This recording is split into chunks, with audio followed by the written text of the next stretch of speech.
भुसावळमध्ये अवैध धंदे जे चालू आहे, सट्ट्या पत्त्याचे, दारूचे, व्याजाचे, ते बंद व्हावे यासाठी मी आज बाजापेठ पोलीस स्टेशन व शहर पोलीस स्टेशन, आता तालुक्यामध्ये पण जात आहे, हे पूर्ण निवेदन देण्यासाठी आलेलं आहे।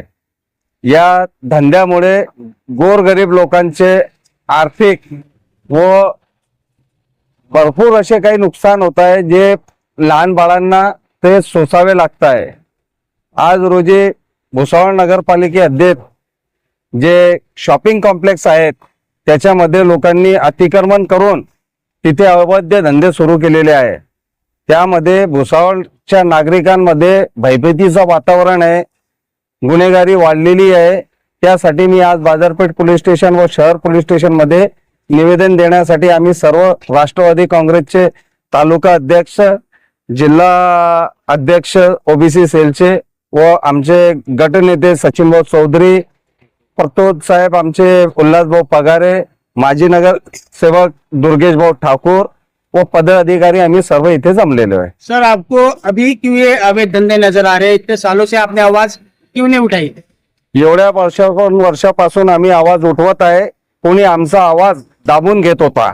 आज रोजी भुसावळ नगरपालिकेमध्ये जनतेने आम्हाला सत्ता दिलेली आहे।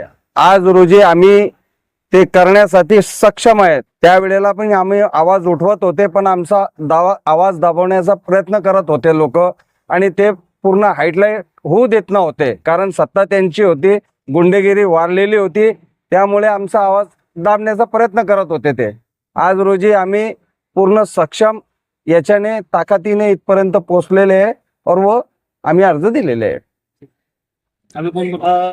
उल्हास भाऊ, काय बोलाल? आज आपण निवेदन दिलेलं आहे, त्याबद्दल आपण काय बोलाल?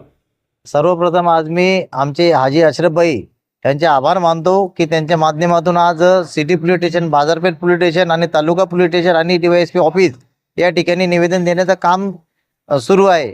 निवेदन यासाठी देण्यात येत आहे की भुसावळ शहरामध्ये जी वाढती गुन्हेगारी आहे, त्या गुन्हेगारीला आळा बसावा म्हणून जे अवैध धंदे भुसावळ शहरामध्ये सर्रास सुरू आहेत, नगरपालिकेचे जे संकुलन आहेत त्यामध्ये अवैधरित्या सट्टा पट्टा आणि दारू विक्री, अवैध दारू विक्री याचा सर्रास वापर सुरू आहे, आणि बऱ्याचशा ठिकाणी सावकारी जिल्हा त्रयस्थ होऊन लोकांनी आत्महत्या केलेल्या आहे। तर या सर्व गोष्टींना वाचा फोडण्यासाठी आमचे शहर अध्यक्ष अशरफ भाई यांच्या माध्यमातून आज आम्ही या ठिकाणी निवेदन देण्यासाठी आलेलो आहे। आणि जर आमच्या मागण्या जर या ठिकाणी पूर्ण नाही झाल्या तर आम्ही 26 जानेवारी रोजी उपोषणाचा इशारा या ठिकाणी आम्ही देत आहोत। आपण याच्या पुढे काय उपाययोजना केली उल्हास भाऊ? जर हे धंदे बंद नाही झाले तर पुढे आपण काय ऍक्शन घेणार आहे? जर यापुढे धंदे बंद नाही झाले तर आम्ही आमच्या सोबत जनतेला सुद्धा आमच्या आंदोलनामध्ये सहभागी करू, आणि प्रशासनाची म्हणजे जनता आणि नगराध्यक्ष यांना आमच्यामध्ये सामील करू, आणि प्रशासनाची झोप आणि या ठिकाणी उडवू।